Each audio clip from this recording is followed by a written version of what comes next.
Every once in a while, there comes along a story that changes the way I view the world. A story that looks simple on the surface, but as it unfolds, it turns into a beautiful, inspiring, and emotional piece of art worth appreciating. I went into Run with the Wind expecting a good sports anime at the very least, but what I got was a story of passion and determination, one of putting everything on the line and overcoming all the odds. A story of tears, happy, sad, and sometimes both. An emotional masterpiece that both challenges and reinforces motivations with a simple question at its core: what does it mean to run?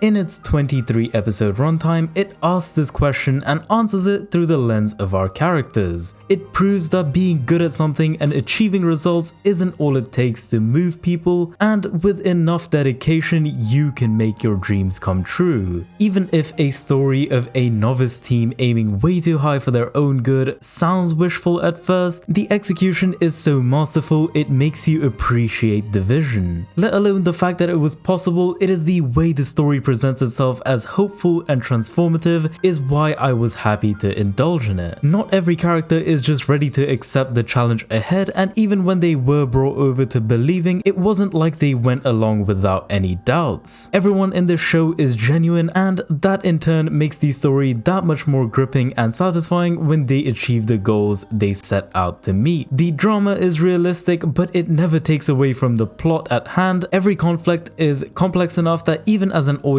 member, I couldn't help but sympathize with the concerns of both sides.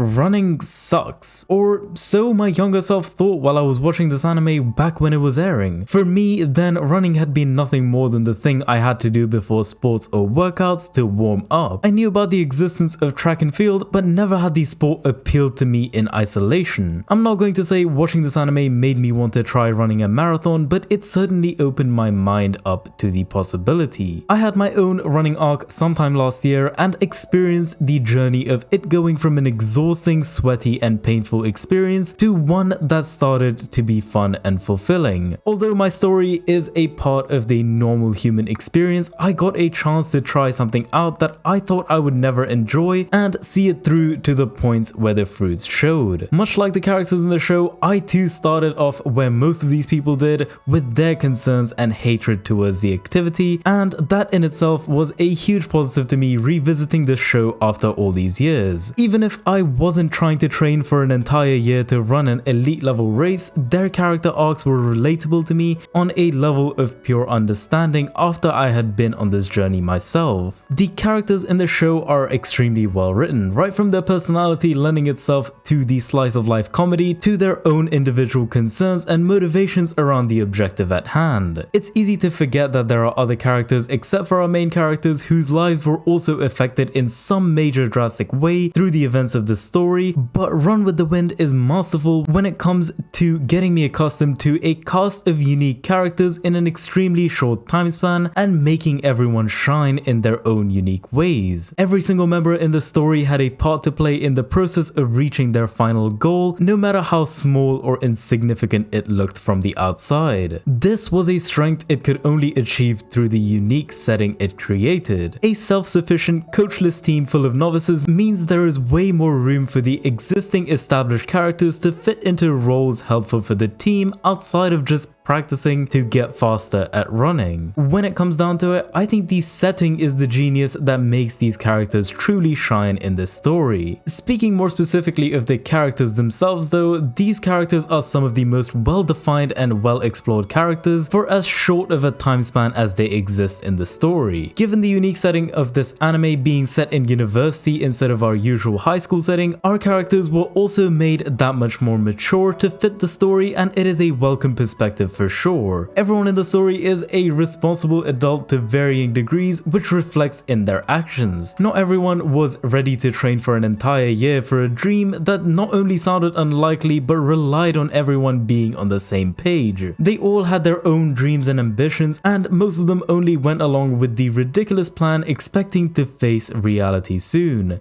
That is, until they got sucked in. For some, the pull was strong enough to want to pursue Haiji's dream with him. For others, however, the path wasn't so simple. Real life responsibilities, a lack of talent, bad circumstances, all the obstacles in the path were realistic. They all made sense, and moreover, they became the reason for the people to embark in the journey with the rest of the cast. I'll say it again, the interactions around the doubts of the cast in this entire story were handled exceptionally well in general. There was a maturity and understanding in every interaction, and every character in the show felt complete and three-dimensional just based on the smaller interactions they had a part in. Not everyone needed their own 3-episode arc to get established and ready, and not everyone had problems that needed that time either. None of this would have been possible without Kaze Haiji, who I want to describe as the heart of the show. As we were introduced to him, immediately the story gets you hooked on his ideas. His passion is put on the table and it is infectious. He is serious about his ambitions and truly believes this team has the potential to get there. More specifically, his character is further enhanced both by his sad but hopeful backstory and also by his core motivations in finding the reason he loves to run. I actually do want to admire his backstory because it is one that is relatable to many in the most painful ways. Any injury takes the wind out of an athlete's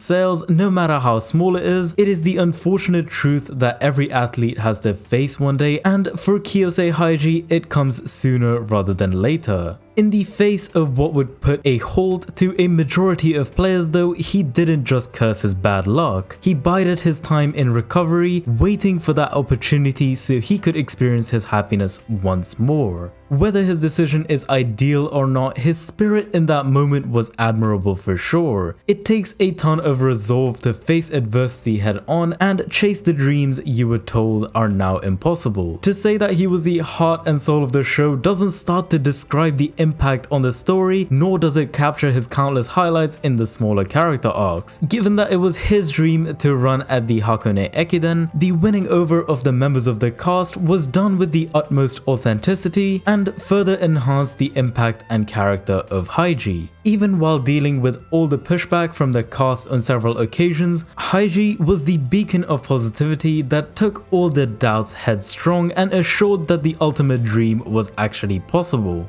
His character was the ultimate journey in this anime, and seeing him find his answer at the end with Kurahara Kakeru is one of the best moments I think I have ever seen in anime. The team superstar in question, Kurahara Kakeru, is another one of our main leads who is introduced to the story as someone with a large background in track and field, but somehow felt that little bit reserved. Given his position in the story as the ace of the track and field club he found himself in, I did not expect him to have as big of a role in the story outside of just running fast, but I am glad at just how wrong I turned out to be. Despite his shy and awkward appearance at the start, it was him that said the most in this story. He stood in a position almost antagonistic to the main cast and their dreams, being the person who hadn't been fooled by Haiji. It made sense. Any competitive sport is brutal, and Kurahara Kakeru had seen firsthand what had happened to those without the talent to survive. In the harsh conditions of his high school track and field team, he had picked up a scar of seeing his fellow teammates get hurt because of their shortcomings, and to him it had internalized as anyone without the resolve to go down this path just shouldn't. Even though he didn't agree with the words of his former coach, somewhere in his heart he had decided that the coach was correct. This was Kakeru's conflict in the first half of the show. To him, running was a brutal world where only the truly talented go to compete and anyone else was just in for a bad time. To his views, the team he found himself in was the antithesis to everything he had seen so far, so it was no wonder that his reaction was the way that it was. This is made even further evident when he believed that everyone in the team wasn't trying their hardest towards the goal. In reality, however, even if things started out that way, there was almost no time before the team started giving it it their all. Every single person apart from Kakeru was completely committed to Haiji's ambitions, and it was soon proven to him that he was the issue all along. Caught in the heat of his own times not improving, it was him losing sight of everyone around him. Moreover, everyone looked up to Kakeru in their own ways. To them, he was the perfect ace runner who had everyone on his back, but that also motivated the others to try ease his burden. Being gifted comes with its perks, but it also comes with its own obstacles, and this was the first one our protagonist Kurahara Kakeru had to overcome. The second part of the story where I think Kakeru truly shines was exactly after he meets his fated rival Fujioka Kazuma. 一緒にチームを導いてやれ。一緒に目指すんだろ、箱根を。